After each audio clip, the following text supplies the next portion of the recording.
안녕하세요. 농어촌 전형을 위한 정시 대비 전략 특강을 맡은 전국고등학교에 근무하고 있는 문희태입니다. 만나서 반갑습니다. 자, 저는 연천군에 있는 전국고등학교입니다. 그래서 농어촌 학교이고, 그래서 이번 시간을 통해서 2024 농어촌 정시 생각보다 많은 대학들이 농어촌 전형으로 학생들을 모집하는데 좀 더 우리 수험생들이 수월하게 정시에 대비할 수 있는 여러 가지 전략들에 대해서 한 시간 정도 시간을 가지고서 말씀드릴 수 있도록 하겠습니다. 자, 그러면 저희가 이번 시간에 다룰 내용들을 좀 간략하게 살펴보면 제일 먼저 당연히 올해 농어촌 정시의 주요 사항들 좀 정리를 해드릴 것이고요. 그 다음 두 번째는 아무래도 전년도에 농어촌 정시에 어떤 여러 가지 변화 등이 있었습니다. 그래서 이에 대한 리뷰를 좀 진행을 하고 마지막으로 실제 우리 수험생들이 가장 궁금한 2024 농어촌 정시 지원 전략에 대해서 말씀드릴 수 있도록 하겠습니다. 자, 그러면 지금서부터 본격적으로 시작할 수 있도록 하겠습니다. 자, 제일 먼저 첫 번째 2024 농어촌 정시 주요사항. 자, 이 농어촌 전형은 특별 전형이기 때문에 가장 이미 수시 모집 때에도 충분히 아마 우리 학생들이 다 알고 있겠지만 지원 자격을 명확히 하는 게 제일 중요합니다. 그래서 이 농어촌 특별 전형은 지원 자격이 유형 1과 유형 2로 나뉘어집니다. 유형 1 같은 경우에는 중고교 6년 전 교육과정을 입학에서 졸업까지 모두 이수한 학생, 그리고 부모님과 본인 모두 읍면 지역에 거주한 자입니다. 반면에 유형 2 같은 경우에는 부모님이 빠지고 본인만 기준으로 해서 초중고 12년 전 교육과정을 입학에서 졸업까지 모두 이수한 자로 마찬가지로 재학기간 동안 읍면 지역에 거주한 자이다. 이렇게 됩니다. 농어촌 특별전형이라고 해서 농어촌에 좀 포커싱을 하지 마시고 주소에 읍이나 면이 나와 있다라면 농어촌 지역에 해당이 된다. 이렇게 좀 보시면 될 것 같습니다. 예, 유형 1과 유형 2는 대부분의 대학들이 유형 1의 지원 자격을 인정하고 유형 2의 지원 자격을 인정하기 때문에 본인이 유형 1에 해당한다, 유형 2에 해당한다, 어떤 구별만 하시면 될 것 같습니다. 나중에 원서 접수 때 유형 1으로 지원하셔도 되고 유형 2로 지원하셔도 됩니다. 특별한 차이점은 없습니다. 단순한 지원 자격이다 이렇게 보시면 되고요. 정시에 모집하는 모든 대학들은 유형 1과 유형 2를 동시에 농어촌으로 인정을 하고 있습니다. 다만 일부 뒤에서 말씀드리겠지만 교대 같은 경우에는 아직까지도 유형 1만 농어촌으로 인정하는 경우가 있습니다. 그래서 혹시 본인이 교대를 희망하고 있다라면 유형 1이 해당이 되는지 이 부분을 꼭 확인을 해 주시기 바랍니다. 뒤에 다시 한번 말씀드릴 수 있도록 하겠습니다. 자, 그러면 또 우리 많은 학생들이 궁금해하는 부분이고 실제 잘 모르는 부분입니다. 보통 입시 설명에 나오면은 고3 숫자 얼마이고 대략적으로 재수생이 몇만 명이 들어오고 이런 것들 얘기를 하는데 농어촌 전형 같은 경우에는 정확한 농어촌 학생들은 솔직히 알 수가 없습니다. 왜냐하면 주소지가 읍면 지역에 두고 있어야 되기 때문에 농어촌 학교에 있더라도 주소지가 읍면 지역이 아닌 학생들은 농어촌에 또 해당이 안 되기 때문에 정확하게 농어촌 학생이 얼마인지는 알 수 없지만 다만 지금 화면에 나와 있는 이 자료는 뭐냐면은 학교 알림이라고 해서 전국에 있는 모든 고등학교 중에서 일반계 고등학교, 즉 특성화 고등학교는 제외하고 일반계 고등학교 중에서 읍이나 면 지역의 소재지를 두고 있는 학교들에 재학하고 있는 학생들 숫자를 다 더한 겁니다. 일일이. 자, 실제 보면은 무려 대한민국에서 450여 개 교가 읍이나 면 지역의 고등학교에 있습니다. 그리고 또 전체 인원을 봤더니 한 4만 4천 명 가량이 됩니다. 물론 전체 이 4만 한 5천 명 가량의 인원이 농어촌 학생이다 이렇게 얘기할 수는 없겠죠. 좀 전에 말씀드렸듯이 주소지가 읍이나 면 지역이 아닌 학생들도 있기 때문에 그래도 대략적으로 보면 한 4만 명 가량이다 이렇게 저는 좀 생각을 하고 있습니다. 자, 그리고 여기 화면에서 조금 놀라운 부분 하나 있죠. 많은 우리 학생들이 잘 모르시는 부분인데 어떤가요? 농어촌 학생이 제일 많은 지역. 예, 바로 놀랍게도 저희 경기도입니다. 보통 농어촌 학생 그럼 뭐 강원도, 충청북도 막 이렇게 생각하는데 그렇지는 않고요. 저희 경기도 학생들이 전체 농어촌 학생들의 대략적으로 한 4분의 1 정도를 차지합니다. 그 이유가 뭐냐면은 오늘 저도 이곳 용인시 농어촌 정시 특강을 진행하고 있는데 저희 경기도에는 도농통합시가 무지 많습니다. 즉 시라고 명칭은 되어 있지만 시 안에 동도 있지만 읍이나 면인 지역들이 생각보다 많습니다. 실제 저희 용인 지역에도 보시게 되면은 무려 지금 화면에 나와 있듯이 3개 학교가 농어촌에 해당이 됩니다. 배감고등학교, 포곡고등학교, 그리고 용인 3개고등학교. 즉 도농통합시 안에 읍이나 면 지역을 두고 있는 도농통합시가 많다 보니까 전국에서 저희 경기도가 제일 농어촌 학생들이 많다.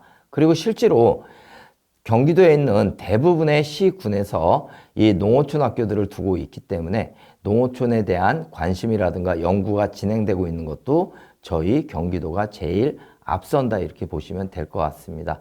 다시 한번 말씀드리지만 의외로 농어촌 학생들의 숫자가 그렇게 적은 숫자가 아니다. 좀 많이 있는 편이다. 이렇게 좀 생각을 하시면 되고요.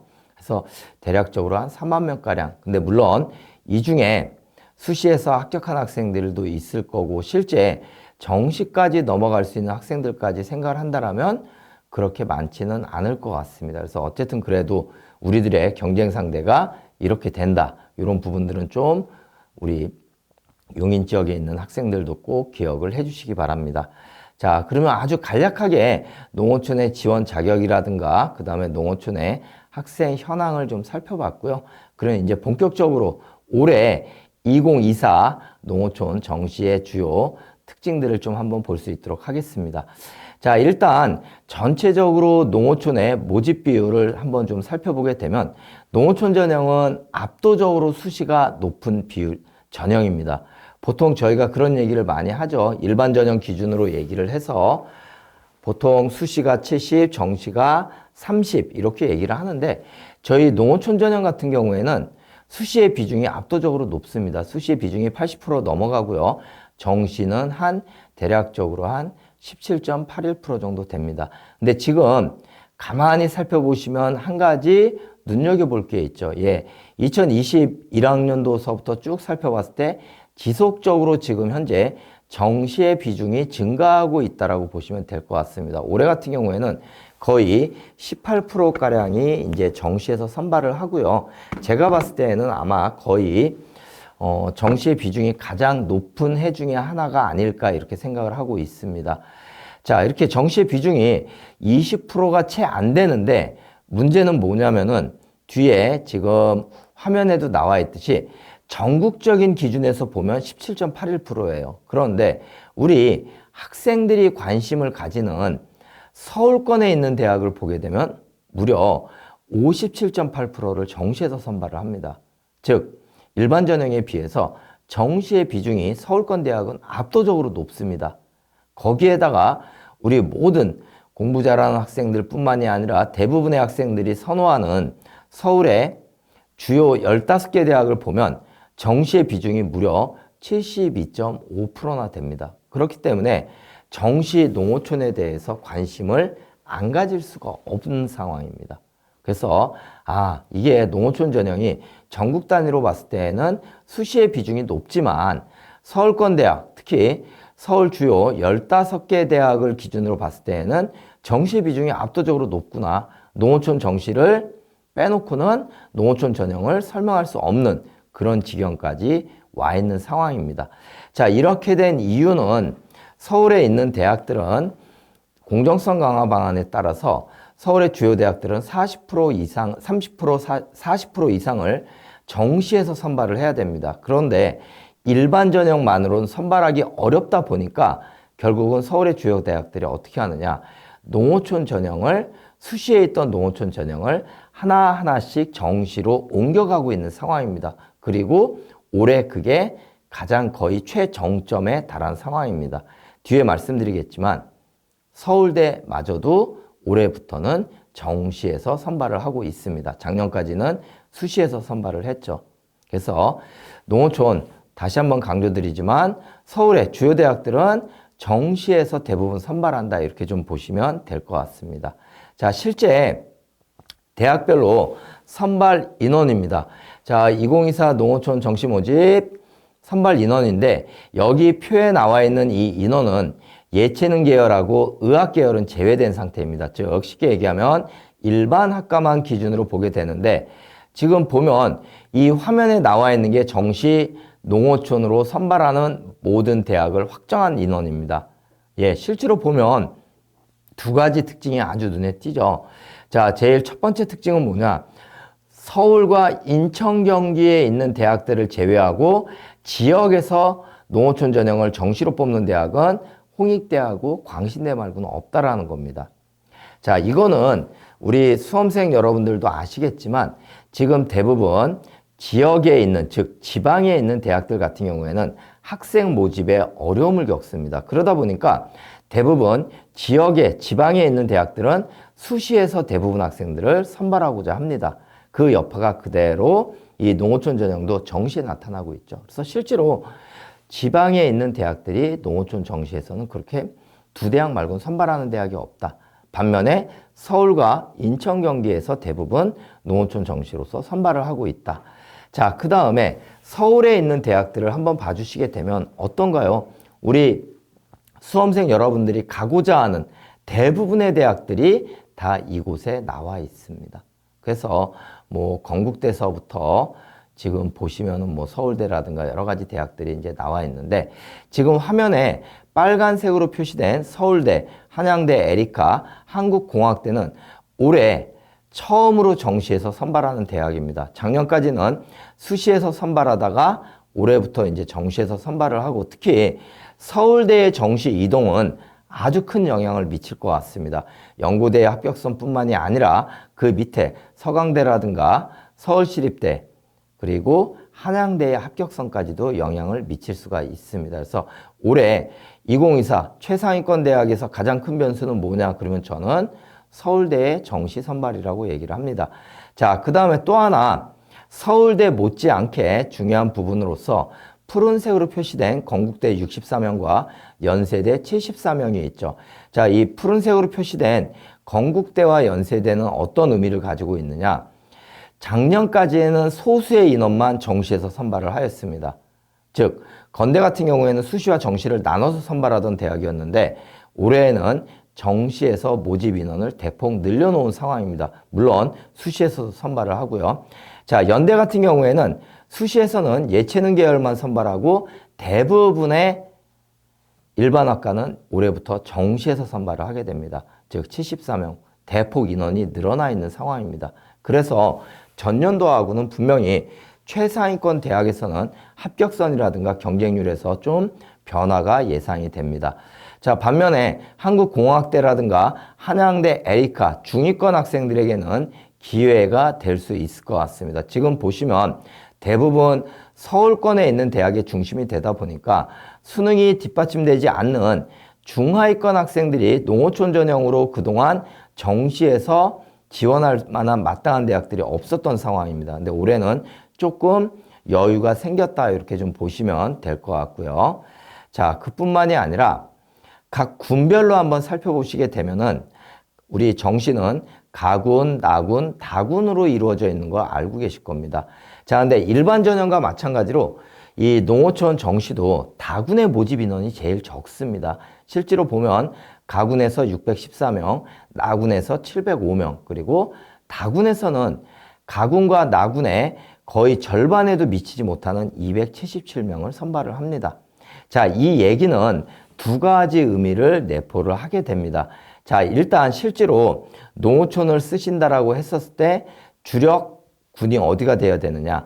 가군과 나군에서 주력을 하셔야 됩니다. 왜냐하면 다군 같은 경우에는 농어촌으로 실제로 최상위권 학생들 같은 경우에는 거의 대부분 홍익대 말고는 선택지가 거의 없습니다. 건대가 이제 한 4명 정도 남아있는데 그러다 보니까 이 다군에서는 우리 학생들이 주력 대학으로 삼을 만한 대학을 정하기가 무지 어렵습니다. 그래서 가군과 나군에서 내가 조금 더 주력으로 좀 삼을 만한 대학을 좀 잘 선택을 하셔야 됩니다.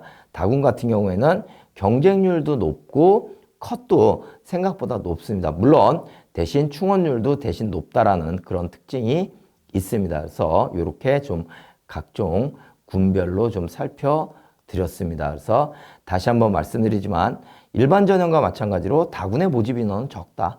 그래서 실질적으로 가군과 나군을 내가 어떤 선택지로 가져갈 것이냐 되게 중요하다 이 말씀을 드리겠습니다.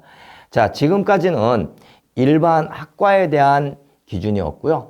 그 다음에 요거 하나 놓치지 않고 가셔야 돼요. 많은 우리 학생들 그리고 대부분의 수험생들이 잘 모를 수 있는데 농어촌 정시는 또 재밌게도 수능 최저학력 기준이 적용되는 대학들이 있습니다. 수능 최저학력 기준 어디에서 보통 적용을 하나요? 예, 맞습니다. 수시에서 적용을 하잖아요. 그런데 저희 이 농어촌 정시 같은 경우에는 서울대하고 서강대는 오히려 정시에서 수능 최저학력 기준을 적용합니다. 즉 아무나 쓸 수 없다라는 뜻입니다. 서울대 같은 경우에는 국어, 수학, 영어, 탐구 두 과목입니다. 3개 합 7이 나와야지만 서울대에 지원할 수 있고요. 서강대 같은 경우에는 국어, 수학, 영어, 탐구 한 과목입니다. 이 중에서 영역 각 3등급 이내, 3개가 3등급 안에 들어야 된다는 뜻입니다. 합 9가 아니라. 그래서 이 두 대학은 무조건 수능 최저학력 기준이 넘어야지만 지원할 수 있다. 이 부분도 꼭 기억을 해주시기 바랍니다. 다행히 이러한 정시의 수능 최저학력 기준을 설정하는 부분은 우리 수험생들에게는 그래도 하나의 허들이 생겼기 때문에 조금 힘든 부분도 있지만 또 반면에 이런 어떠한 허들이 있음으로 인해서 경쟁률이라든가 또는 컷이 조금은 낮아지는 그런 현상도 나타날 수 있습니다. 특히 서강대 같은 경우에는 지속적으로 단 한 번도 수능 최저학력 기준을 안 둔 적이 없기 때문에 서강대의 어떤 모집 그 지원 인원의 변화라든가 이런 부분들을 좀 예측해 보면은 정시의 판도를 어느 정도 예측할 수 있는 그런 지표가 되기도 합니다. 이 부분은 뒤에 다시 한번 말씀드릴 수 있도록 하겠습니다. 자, 그리고 선망의 학과들이죠. 요즘 뭐 의치, 한학수 이쪽 계열들 공부 잘하는 학생들 다 선망을 하는데 저희 정시에서도 의학학 계열을 따로 뽑습니다. 지금 보시면 서울대 같은 경우 이제 나군에서 의대 2명 그리고 수의학과 4명 약학대 무려 5명이나 선발을 합니다. 연대, 고대도 선발을 하고 있고요. 경희대도 마찬가지고. 그래서 전체적으로 보면 의학학 계열을 좀 정리해 보면 의예과 농어촌 특별전형으로 정시에서 11명 선발을 합니다. 좀 물론 얼핏 보면 인원수 자체는 되게 적은 인원으로 보이지만 분명히 이 의예과의 컷은 일반 전형의 의예과보다는 컷이 떨어지는 상황이기 때문에 그래도 최상위권 의치한학수를 희망하는 학생들에게는 그래도 이 농어촌 특별전형이 또 하나의 아주 좋은 지원 전략이 될 것 같습니다. 그리고 치의학과 2명, 한의학과 1명, 수의학과 10명, 약학과 19명이나 선발을 하게 됩니다. 약대 인원이 좀 제법 많은 편이죠. 그래서 다시 한번 말씀드리지만 수능 성적이 뒷받침되는 최상위권 학생들 중에 의학학 계열을 꿈꾸는 학생들 같은 경우에는 농어촌 정시에서도 제법 많은 인원들을 선발을 하고 있다. 이렇게 좀 정리를 해주시면 될 것 같습니다. 자, 그러면 지금까지 이제 간략하게 2024 농어촌의 어떤 모집 인원이라든가 그 다음에 각 군별 모집 인원, 대학별 새로 뭐 서울대 정시 모집 선발이라든가 이런 부분들을 말씀드렸는데 최종적으로 좀 정리해서 말씀을 드릴 수 있도록 하겠습니다. 자, 일단 올해는 모집 인원이 전년도에 비해서 증가된 상태입니다. 지금 말씀드리는 이 모집 인원은 농어촌을 정시에서 선발할 거야 이렇게 확정한 모집 인원입니다. 뒤에 다시 한번 또 말씀드리겠지만 수시에서 넘어오는 인원도 있습니다. 근데 이 부분은 뒤에 말씀드리고요. 어쨌든 우리 대학은 정시에서 농어촌 전형으로 선발할 거야 이런 모집 인원이 전년 대비 무려 300명 가까이 증가된 상태입니다. 그래서 1438명을 모집했었는데 올해 같은 경우에는 무려 1723명을 모집을 한다. 상당히 우리 수험생들한테는 긍정적인 시그널이 되겠죠. 자, 그 다음 두 번째, 아까 말씀드렸죠. 연세대와 건대가 정시 모집 인원이 증가하였다. 전년도에 비해서. 특히 연대 같은 경우에는 전년도에 비해서 대폭 인원이 늘어나 있는 상황입니다. 이러한 최상위권의 모집 인원의 변동은 그 밑에 대학까지 영향을 미칠 수밖에 없다. 자, 세 번째, 아주 큰 영향을 미칠 겁니다. 서울대 정시 모집으로 변경이 되었다. 예, 올해부터 나군에서 선발을 하게 됩니다. 이 서울대의 정시 모집의 변경은 앞에서도 말씀드렸듯이 계속 타 대학에 영향을 미칠 수 있는 아주 큰 변수가 될 수 있습니다. 그래서 서울대 정시 모집으로 변경되었다라는 부분 말씀을 드리고요. 자, 수시 농어촌 2월 인원이 조금 증가되고 있는 추세입니다. 이 앞에 나와 있는 모집 인원이 증가된 부분에 1723명, 이거는 어떤 인원이냐? 우리 대학은 정시에서 농어촌으로 학생을 뽑을 거야. 이 인원이 1723명이에요. 그러면 수시 농어촌 2월 인원은 뭐냐? 이 농어촌 특별전형은 법으로 보장되어 있는 정원 외 특별전형이기 때문에 법률적으로 4%까지 학생을 선발할 수가 있습니다. 즉, 수시에서 많은 대학들이 농어촌 학생들을 선발하고자 했는데 농어촌 학생들을 다 뽑지를 못해요. 그러면 어떻게 하느냐? 수시에서 뽑지 못한 농어촌 학생들은 정시로 넘겨줘야 됩니다. 이거를 수시 농어촌 2월 인원이라고 합니다. 뒤에 표에서 전년도에 2월 인원 말씀드릴 텐데 이 인원이 조금씩 지금 늘어나고 있는 추세이다. 우리 수험생한테는 또 하나의 기회로 작용할 수 있다는 거죠. 즉 1723명 외에 더 플러스 알파의 인원이 정시 농어촌에서 생긴다. 이렇게 좀 보시면 될 것 같고요. 자, 반면에 또 우울한 우리 수험생들한테 얘기를 좀 드리겠습니다. 작년도서부터 급격하게 지금 상위권에 N수생들이 늘어나고 있습니다. 예, 재수생의 증가. 올해 9월 모평 수능 역대 최고의 N수생들이 수능을 본다. 이런 뉴스들 많이 나왔잖아요. 농어촌 전형도 마찬가지입니다. 의외로 많은 N수생들이 늘어나고 있는 추세입니다. 아마 2023 리뷰 시간에 말씀을 드리겠지만 전년도서부터 이 N수생들이 되게 많이 늘어나고 있는 상황이에요. 아무래도 서울에 있는 대부분의 대학들이 정시의 농어촌 전형으로 학생들을 선발하다 보니까 희망을 가지고서 재수 3수하는 학생들이 좀 늘어나고 있는 상황입니다. 우리 지금 이 강의를 듣고 계시는 우리 고등학교 3학년 우리 수험생들 입장에서는 약간 우울할 수 있는 얘기지만 어쨌든 상위권의 N수생들이 급속하게 늘어나고 있다. 자, 이 부분은 뒤에 말씀드리겠지만 그러다 보니까 단순하게 N수생의 숫자만 늘어나고 있는 것이 아니라 두 가지에서 영향을 미칩니다.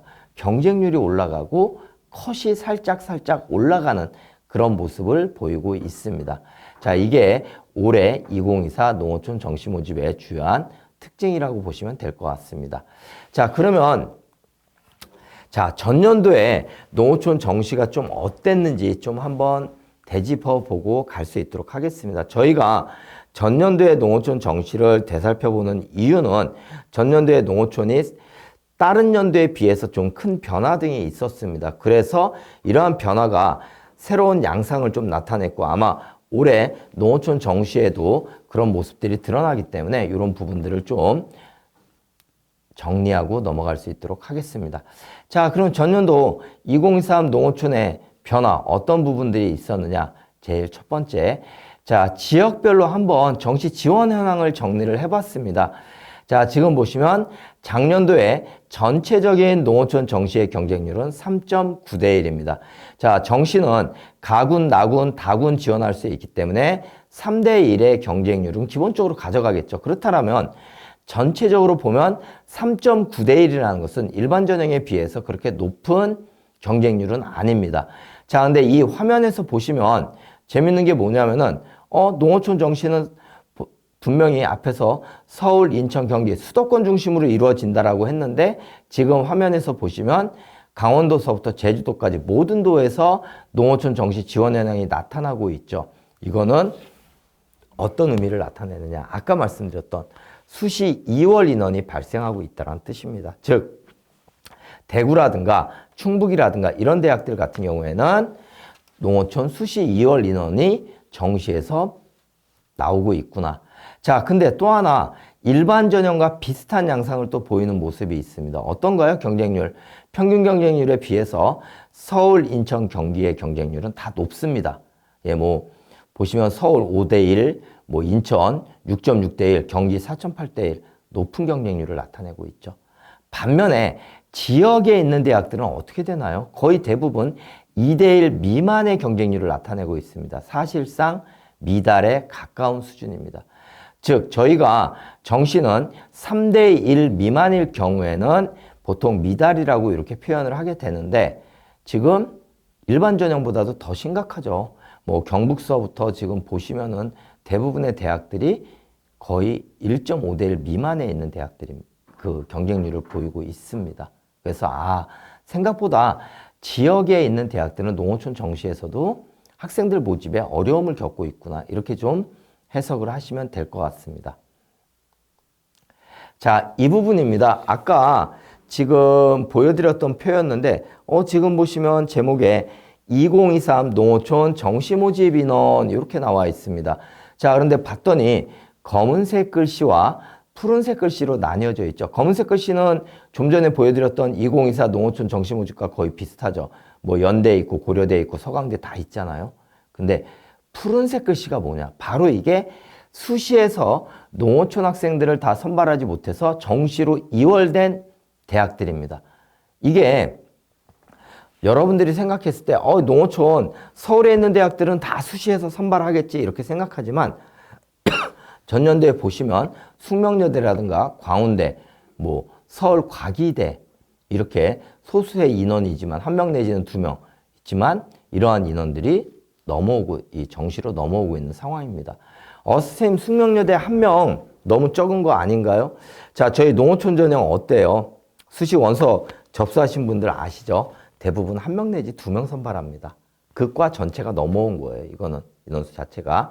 자, 서울에 있는 대학들마저도 이렇게 정시로 2월이 되는데 그러면 그 밑에 인천, 경기, 지방은 어떨까요? 더 많은 인원이 생기죠. 지금 저희 위치한 인천, 경기 같은 경우에도 많은 대학들이 정시로 넘어와 있는 상황이고 자, 지방으로 내려가게 되면 지역거점 국립대학이라고 얘기하는 뭐 충남대학교 15명, 강원대학교 11명 이런 정도의 인원들이 넘어오고 있는 상황입니다. 그래서 생각보다 많은 인원들이 정시로 수시 2월이 돼서 넘어오고 있다. 이렇게 좀 보시면 될 것 같고요. 뭐 대구 경북 지역 같은 경우에 경북대, 부산대, 자, 부산 교대, 대구 교대 진짜 우리 대부분 농어촌 지역 아이들이 교대라든가 이런 데를 많이 선호하는데 이런 대학들조차도 지금은 정시로 넘어오고 있는 상황이다. 뭐 부산교대 6명, 전년도에 전주교대도 4명. 예. 그래서 생각보다 많은 인원들이 정시로 2월이 되기 때문에 혹시 우리 수험생들 중에서 수능 공부를 열심히 하였지만 내가 원하지 않는 기대만큼의 수능 성적이 나오지 않았다. 포기하지 마시고 수시에서 2월 되는 인원이 있기 때문에 이런 대학들을 목표로 삼으시면 그래도 성적 대비 좋은 결과를 가져올 수 있을 것 같습니다. 다만 이 정시로 넘어오는 이 2월 인원은 언제 발표가 나느냐? 원서 접수 시작하는 바로 그 전날 발표가 다 납니다. 즉 현재 상태에서는 알 수가 없어요. 그리고 또 하나 어려움이 뭐냐? 이거를 막 다 모아놓는 이런 사이트가 없습니다. 그냥 일일이 우리 수험생 여러분들께서 발품을 파셔야 돼요. 내가 혹시 관심이 있는 대학이 정시로 넘어오지 않았는지 이렇게 좀 보실 필요가 있습니다. 그래서 다시 한번 말씀드리지만 무려 지금 전년도에 2,400명에 가까운 인원을 농어촌 전형에서 선발을 하였다. 혹시 기억나시나요? 좀 전에 제가 작년도에 정시에서 확정된 인원이 몇 명이라고 말씀드렸나요? 1,400명가량이라고 얘기했잖아요. 근데 수시에서 넘어오는 인원이 대략적으로 한 900명가량이 늘어나게 됩니다. 그래서 너무 농어촌 전형이 정시에 서울권 위주로 적은 인원만 선발하는 것은 아니다. 중하위권 학생들도 충분히 관심을 가지고 도전해 볼 만하다. 이렇게 좀 말씀을 드리겠습니다. 자, 한번 작년도와 재작년의 경쟁률을 비교를 해봤습니다. 자, 우리 23학년도에 평균 경쟁률 3.86대 1이었습니다. 근데 22학년도에는 3.08대 1이었어요. 즉, 작년도에 경쟁률이 0.761이 상승했습니다. 이 부분을 되게 관심을 가지셔야 돼요. 경쟁률이 상승했다라는 얘기는 농어촌 정시에 지원하는 아이들이 늘어났다라는 얘기죠. 근데 농어촌의 대부분의 고등학교의 현장을 알아보면은 대부분의 고등학교 3학년 친구들 같은 경우에는 수시로 많이 지원을 하고 합격합니다. 그러면 이 많은 인원이 어디서 늘어났느냐? 바로 이 늘어난 부분이 N수생들이 증가했기 때문으로 해석이 됩니다. 즉 N수생들이 늘어나다 보니까 자연스럽게 작년도서부터 농어촌 전형의 대부분의 대학들이 경쟁률이 다 상승해요. 그리고 컷도 올라가는 모습을 보이게 됩니다. 이 얘기는 우리 학생들 중에 그래도 일부 들은 얘기가 있어서 농어촌 정시 일반 전형에 유리하고 충분히 농어촌 정시 낮은 성적으로도 좋은 결과를 가져올 수 있어. 예전에는 어느 정도 이런 것들이 통용이 되었는데 작년 기점으로는 좀 변화가 되고 있습니다. 왜? N수생들이 많이 들어오면서 농어촌 정시도 예전처럼 아주 낮은 점수로 생각지도 못한 대학에 합격하는, 즉 대박의 사례가 점차 줄어들고 있다. 그렇기 때문에 수능 성적에 신경을 많이 쓰셔야 됩니다. 자, 실제 보시면 자, 경쟁률 구간별로 한번 제가 좀 정리를 해봤습니다. 이걸 보여드리는 이유는 뭐냐면은 대략적으로 농어촌 전형에서 6대1 이상이 나간다 그러면 진짜 경쟁률이 많이 몰리는 경우예요. 근데 이 6대1 이상 나가는 대학들의 특징이 있습니다. 뭐 지금 보시면은 인천대라든가 삼육대, 중앙대, 홍익대 등이 보이는데 6대1 이상이 나오는 경우는 대부분 다 다군에 있는 대학들이 그렇습니다. 보통 가군과 나군에 있는 대학들은 6대1 미만의 경쟁률을 보이고요. 우리 학생들이 관심을 가지는 서울권에 있는 대학들은 보통 3대1에서 6대1 요 사이에, 물론 과별로는 다를 수 있겠죠. 그러나 전체적인 대학의 경쟁률은 3대1에서 6대1 정도를 보이고, 지역에 있는 대학들, 지방에 있는 대학들은 아까 보셨잖아요. 지역별로 거의 다 3대1 미만을 나타낸다. 이렇게 좀 보시면 좋을 것 같습니다. 자, 작년도에 농어촌 정시 지원 현황 경쟁률 최상위 학과 15개를 골라봤습니다.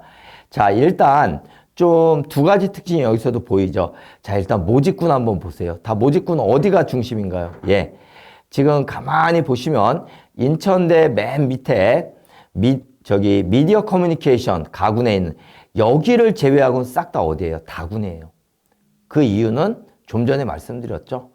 다군에 모집하는 대학 숫자가 적다 보니까 다군은 필연적으로 경쟁률이 올라갈 수밖에 없습니다. 그래서 전략적으로 접근하는 것은 가군과 나군에서 고민을 많이 하셔야 된다. 자, 그 다음에 뭐 약학과라든가 이런 데는 인기 당연히 많겠죠. 그래서 어쨌든 다군의 경쟁률이 상당히 높다. 자, 우리 이런 부분들은 좀 한번 고민해 보셔야 되겠죠. 다군에 도고동문학과 한 명 모집하는데 무려 22명이 지원을 했어요. 22대1. 일반 전형보다 경쟁률이 더 높죠. 어떻게 보면 좀 무지성 지원이 아닐까라는 그런 생각도 들고요. 뭐 불어불문학과도 마찬가지고요. 20명이 지원하는 이런 모습을 보입니다. 아마 비인기 학과이다 보니까 좀 더 경쟁률이 더 올라가는 그런 측면도 있지만 그래도 한 명 뽑는데 20명이 넘게 지원을 했다. 조금 수험생의 입장에선 고민을 한번 해보셔야 될 것 같습니다. 이러한 부분들도 뒤에 말씀드릴 수 있도록 하겠습니다. 자, 전년도에 농어촌 대학별로 한번 지원율을 살펴봤습니다. 봤더니만 연대가 3대1 미만이었네요. 고려대가 한 4대1 정도, 뭐 서강대도 거의 5대1쯤에 가까이 오고요. 쭉 화면에서 보시면 서울 대부분의 대학들이 거의 4대, 아까 말씀드렸죠. 4대1, 4에서 6 사이의 경쟁률을 나타내고 있다.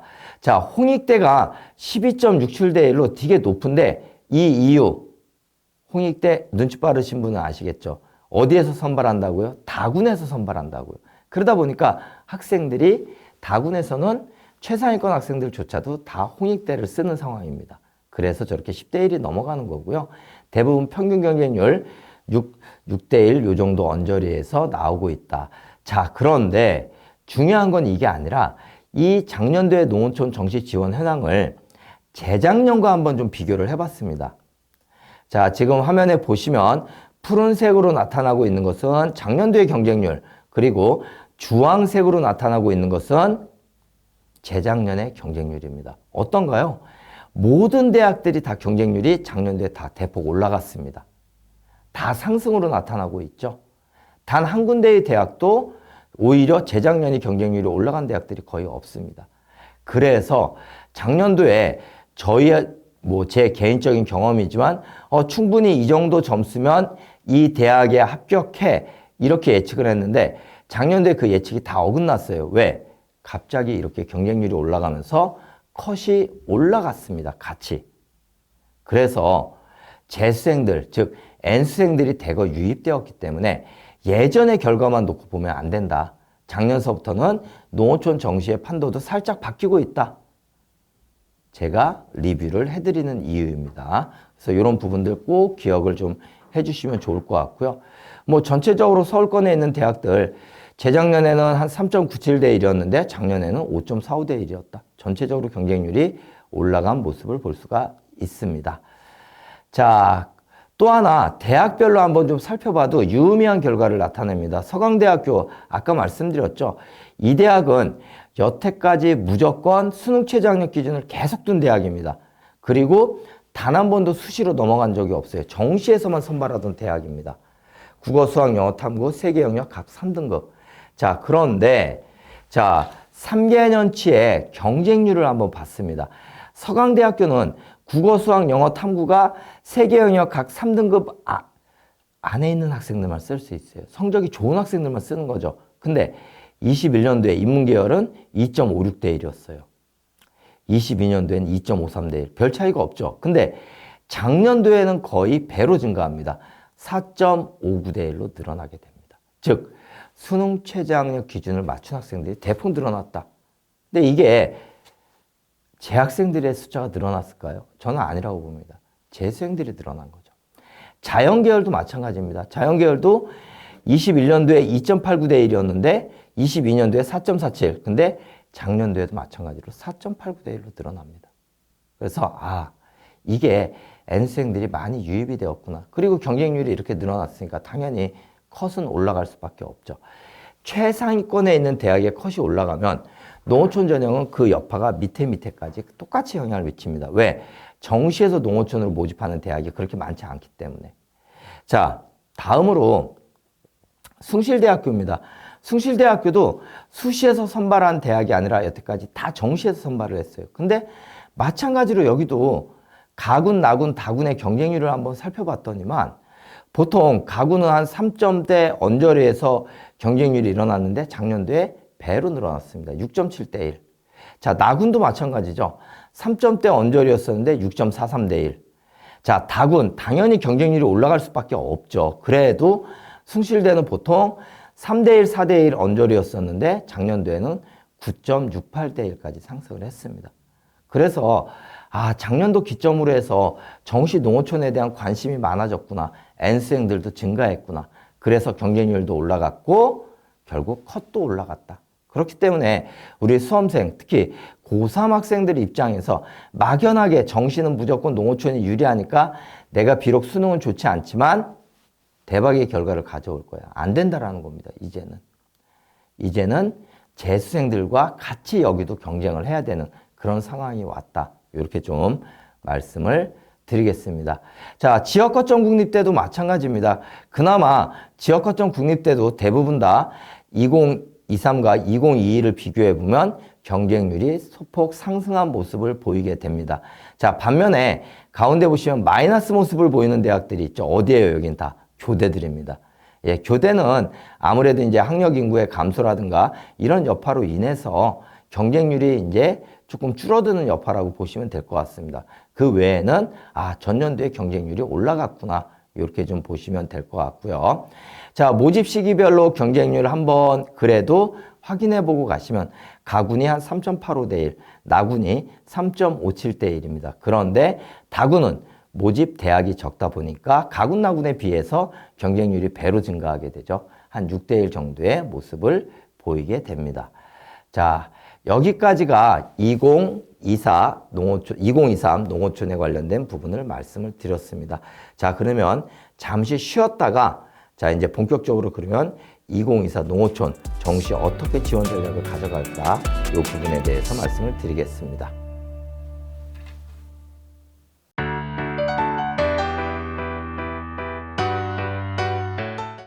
자, 그러면 이제 본격적으로 우리 2024 농어촌 정시 지원 전략 말씀드릴 수 있도록 하겠습니다. 자, 제일 먼저 확실하게 말씀드릴 수 있는 거는 일반 전형보다는 합격선은 분명히 낮습니다. 예, 그러니까 수시 같은 경우에는 최상위권 대학 같은 경우에는 오히려 일반 전형보다 내신이 컷이 더 올라가는 역전 현상도 자주 발생하는데 정시 같은 경우에는 그러한 역전 현상은 그렇게 많이 발생하지 않습니다. 그래서 분명히 일반 전형보다는 합격선이 낮다라고 먼저 생각을 하셔야 됩니다. 그러다 보니까 보통 수시 지원 전략을 설명할 때 그런 얘기들을 많이 들으셨을 거예요. 수시 원서 접수 6장 다 농어촌 전형으로 쓰는 것은 좀 무리다. 계란을 한 바구니에 담으면 안 된다.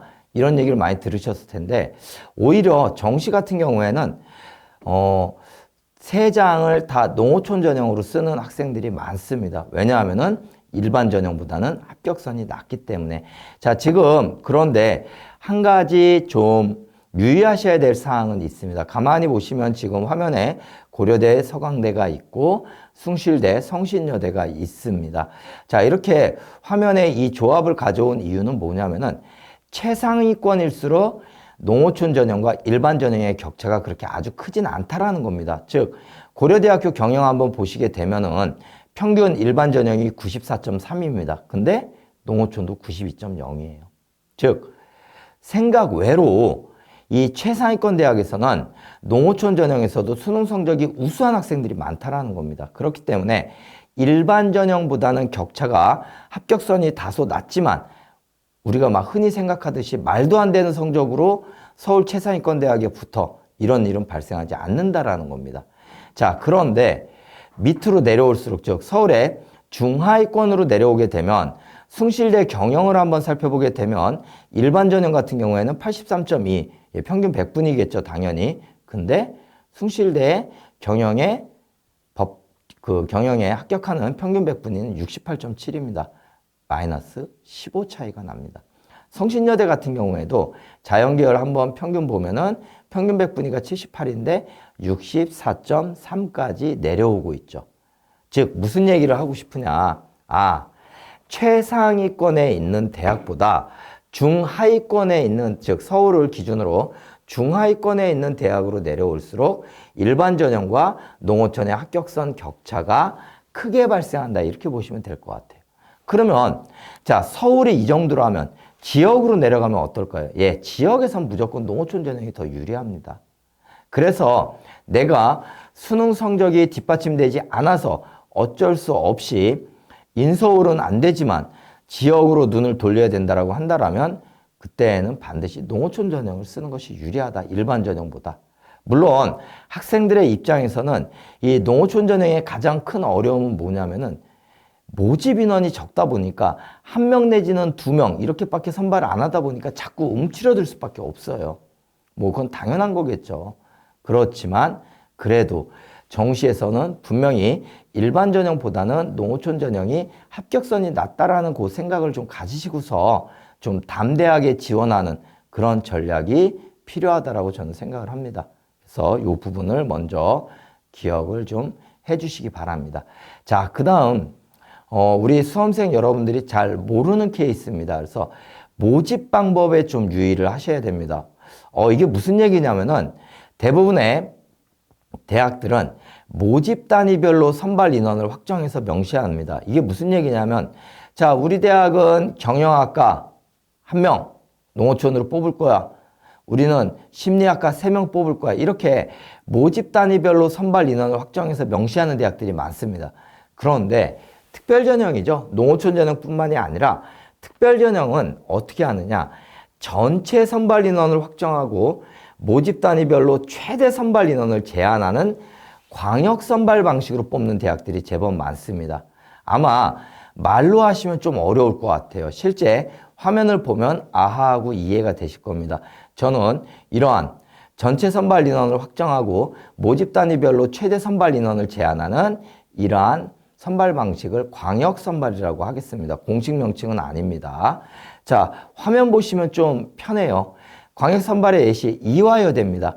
지금 화면 한번 보시면 모집 인원 좀 이렇게 나와 있죠. 모집 인원 전체 보시면 인문계열 한번 보실까요? 몇 명 모집하나요? 48명 모집하죠. 예.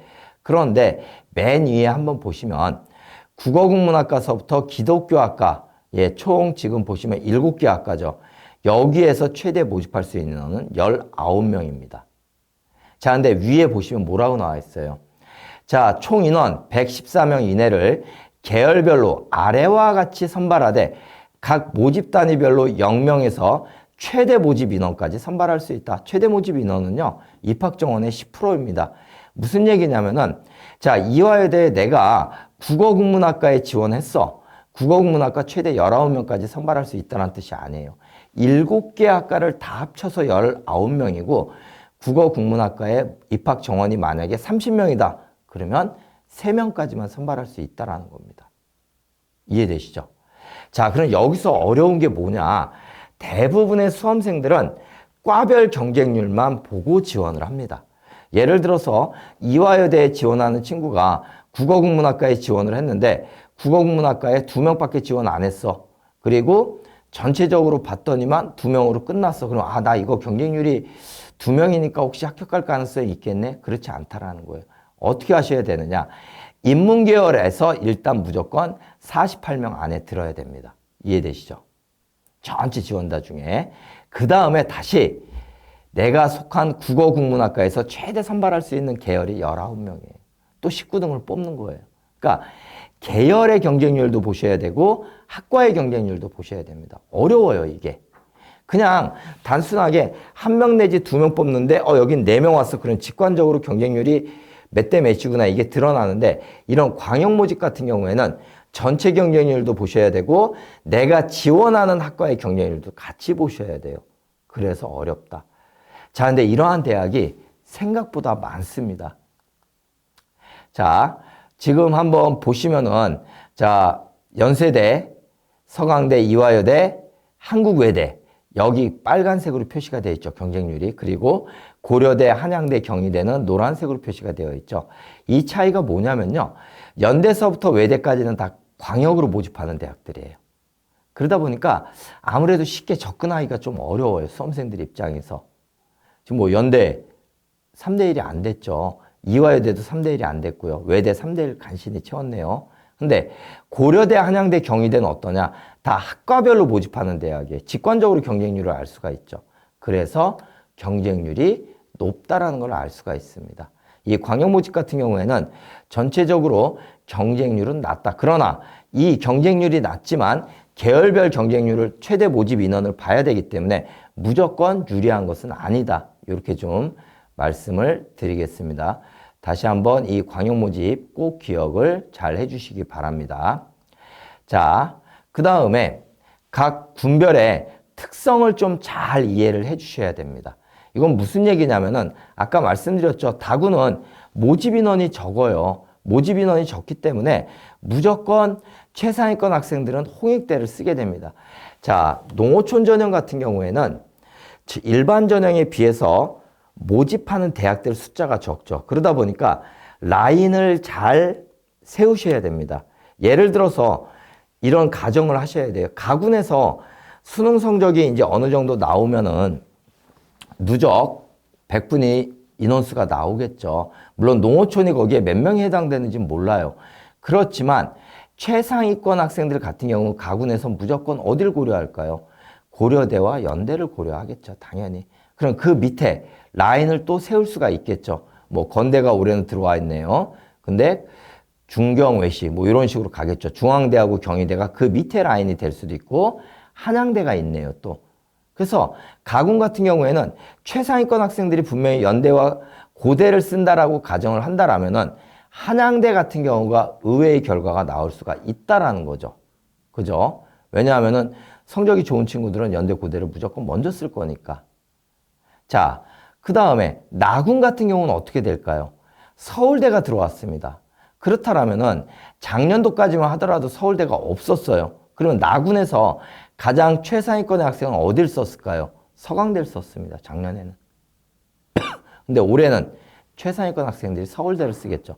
서강대는 분명히 아마 작년도보다는 컷이 살짝 낮아질 것 같아요. 제가 봤을 때에는. 그러니까 이런 흐름들을 이해를 하셔야 된다는 거예요. 분명히. 자, 우리 이화여대가 전년도에 경쟁률이 3대 1밖에 안 됐고 생각보다 컷이 아주 높진 않습니다. 왜 그러냐면은 서강대를 썼던 친구들, 그 여대 뭐 기피하는 그런 현상도 있겠지만은 그 다음 친구들이 어디를 쓸까요? 예, 중앙대, 한양대를 쓰겠죠. 그리고 경희대, 외대를 쓰겠죠. 그러다 보니까 이화여대와 층이 겹치게 됩니다. 그래서 이화여대가 해마다 경쟁률이 그렇게 높지 않은 그러한 모습들을 보이게 됩니다. 그래서 이러한 대학별 라인, 뭐 줄 세우기라고 제가 뭐 표현하기는 좀 그렇지만은 어쨌든 좀 이런 부분들을 좀 고민을 하시면서 내 성적대에서 나보다 더 위의 성적대 학생이 어디를 쓸 것인가 이런 고민들을 좀 많이 해보시면 그래도 좀 이 정시를 지원하는데 도움이 되실 것 같습니다. 자, 그리고 다시 한번 말씀드리지만 진짜 가군, 나군, 다군에서 저희 농어촌 전형은 가군과 나군, 특히 저는 나군을 권장해 드립니다. 나군의 모집 인원이 제일 많기 때문에 나군에 어느 대학을 쓸 것인지를 진짜 고민을 많이 하시기 바랍니다. 그리고 그 다음으로 가군. 다군은 일반 전형과 마찬가지로 어쩔 수 없이 그냥 써야 되는 그런 상황이다. 아마 다군 같은 경우에는 농어촌 전형 홍익대 많이 돕니다. 생각 외로. 그래서 이런 부분들까지도 좀 고민을 하시면서 즉 각 군별의 특성을 좀 이해하시면서 쓰시면 좋을 것 같습니다. 자, 그 다음에 모집 인원에 따라 합격선의 격차도 달라집니다. 자, 이거는 당연한 얘기겠지만 그래도 자료로 제가 가져왔습니다. 두 개 대학을 비교를 하는데요. 중앙대 가군과 동국대 나군을 비교를 하였는데 공공인재학부를 한번 살펴보게 되면은 자, 환산 점수가 이제 합격자 그 자체 점수이겠죠.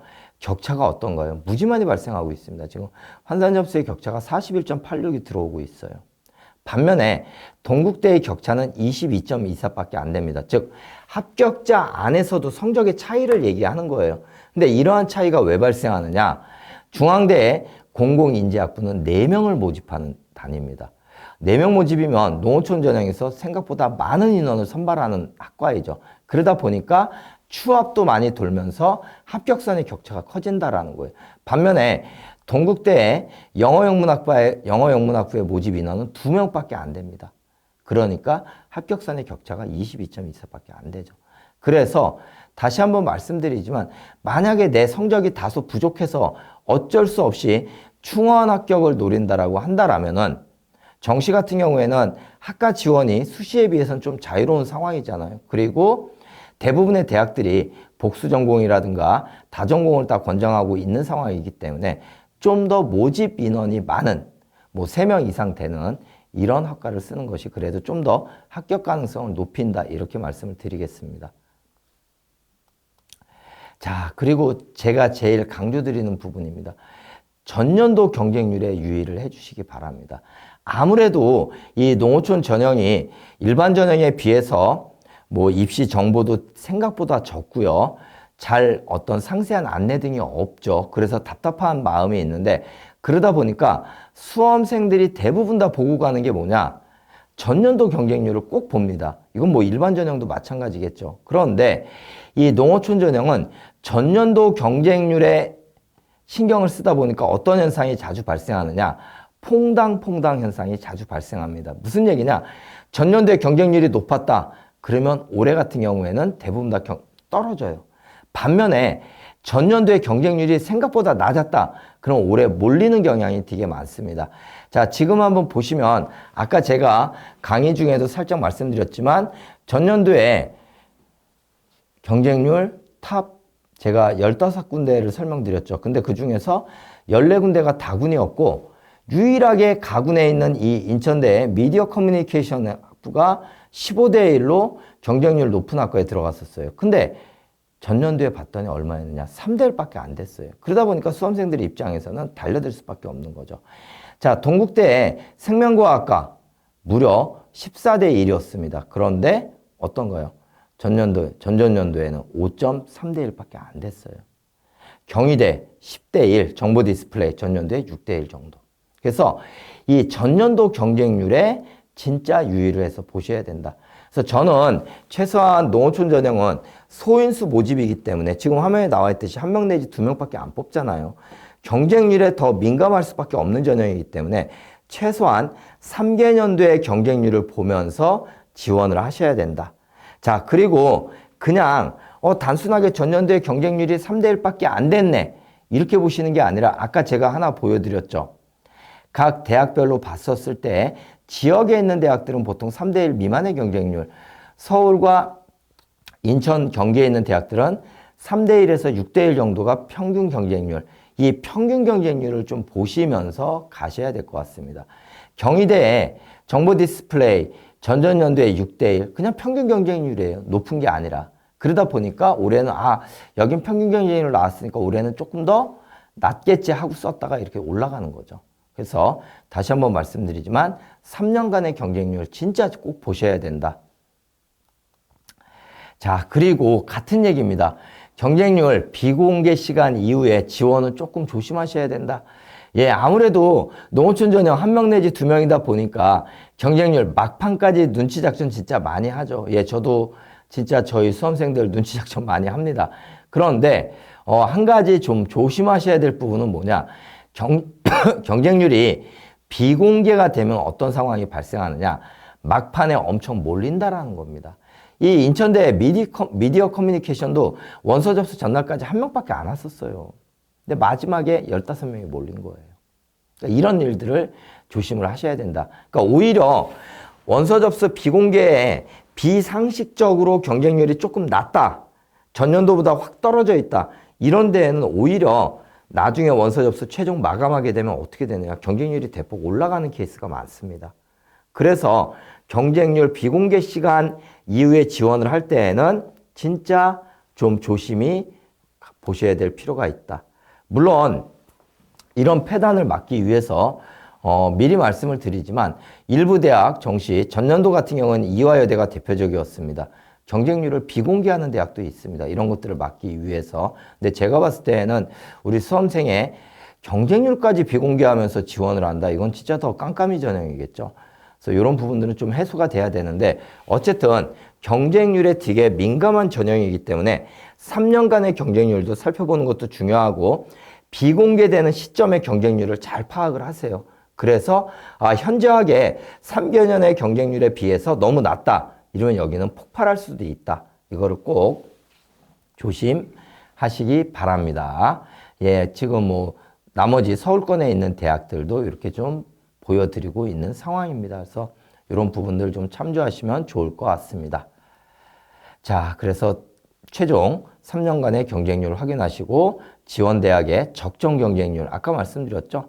그러니까 무조건 낮은 게 아니라 지역에 있는 대학들, 지방에 있는 대학을 썼는데 원서 접수 경쟁률 비공개 시간 전까지도 막 1.5대 1이다. 지역은 충분히 그렇게 나올 수가 있어요. 그런데 서울권에 있는 대학인데 내가 지원한 과가 한 1.8대 1밖에 안 돼. 그럼 이거는 분명히 3개년 살펴봤을 때 낮다란 말이에요. 그럼 이때는 이거는 나중에 까놓고 보면 경쟁률이 올라갈 수 있다라는 거예요. 그래서 이런 부분들을 좀 조심을 하실 필요가 있습니다. 자, 이제 농어촌 전형 최종 정리해서 말씀을 드리겠습니다. 자, 농어촌 전형 대박은 정시 모집에서 나옵니다. 예, 맞습니다. 아까 말씀드렸죠. 일반 전형에 비해서 분명히 합격선은 낮습니다. 최상위권 대학은 그 격차가 줄고 밑으로 내려올수록 그 격차가 벌어진다. 그러나 얼마 안 되는 소인수 모집이기 때문에 불확실성은 여전히 높다라는 거, 이거를 꼭 감안을 해주시기 바랍니다. 자, 최근 들어서는 세 개 모두 농어촌 전형으로 쓰는 경향이 늘어나고 있습니다. 왜냐하면 분명히 일반 전형보다는 유리한 게 사실이고 합격선이 낮기 때문에, 그래서 가군, 나군, 다군 다 농어촌 전형으로 쓰는 학생들이 늘어나고 있다. 이렇게 좀 보시면 좋을 것 같습니다.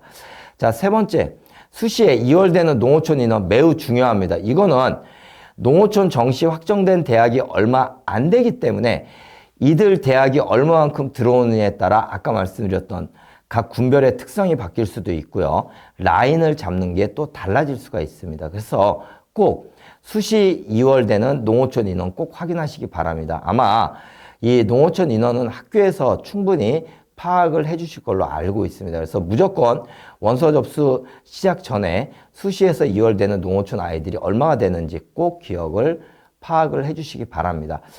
자, 요거는 우리 아마 학생 여러분들한테는 해당이 되지 않고요. 아마 우리 학교에 계시는 선생님들께서는 알고 계시는 내용입니다.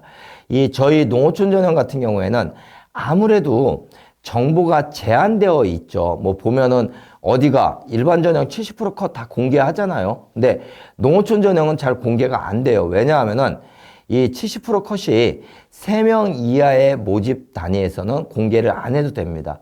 왜냐하면은 예를 들어 1명 지원을 했는데 이 학생의 결과를 공개하면 그 학생의 성적이 공개되는 거잖아요. 그래서 대부분의 어디가 있어도 농어촌 전형 결과가 잘 안 나옵니다.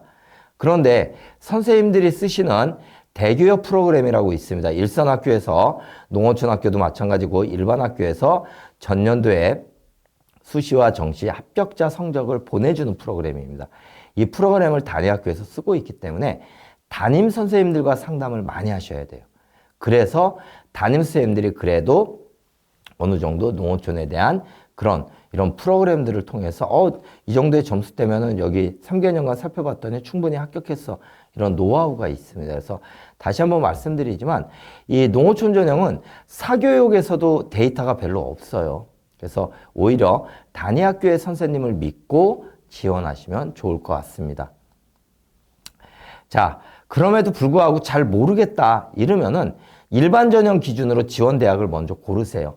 자, 일반 전형 기준으로 엄청나게 많은 자료들이 나옵니다. 우리 학생 여러분들께서도 사교육도 쓰실 거고, 여러 가지 공교육의 프로그램도 이제 공교육의 자료들도 나올 텐데, 일단 일반 전형을 기준으로 잡으세요. 그리고 나서 그거보다 살짝 낮게 잡으시면 됩니다. 최상위권 대학은 조금 낮게, 그리고 중상위권 대학은 조금 그보다 낮게, 밑에 이제 중하위권 대학은 좀 더 낮게, 이렇게 해서 일단은 일반 전형으로 지원 대학을 한번 내 수능 성적으로 내가 일반 전형으로 썼을 때 이 정도 대학을 갈 수 있어.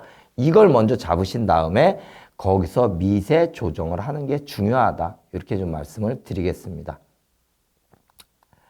자, 다시 한번 말씀드리지만 농어촌 전형 아마 우리 많은 수험생들께서도 정시에 대한 기대를 가지고 수능을 준비한 학생들도 많을 겁니다. 그렇지만은 좀 전에 말씀드렸듯이 경쟁률이 매년 늘어나고 있다. 특히 작년 기점으로 해서 농어촌 정시의 판도가 살짝 바뀌고 있다.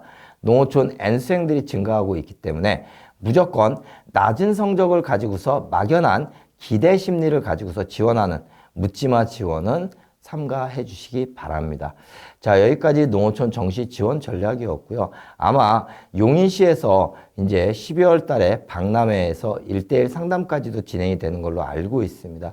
이때 농어촌 전형에 해당하는 학생들 같은 경우에는 미리 저는 농어촌 전형에 해당이 됩니다라고 말씀을 드리면 좀 더 구체적이고 디테일한 정시 상담이 진행될 것 같습니다. 자, 이상으로 농어촌 정시 지원 전략에 대한 모든 강의를 마칠 수 있도록 하겠습니다. 이 강의를 들으시는 우리 농어촌 학생들 올해 농어촌 정시에서 좋은 결과를 가져오기를 기원드리면서 강의를 마치도록 하겠습니다.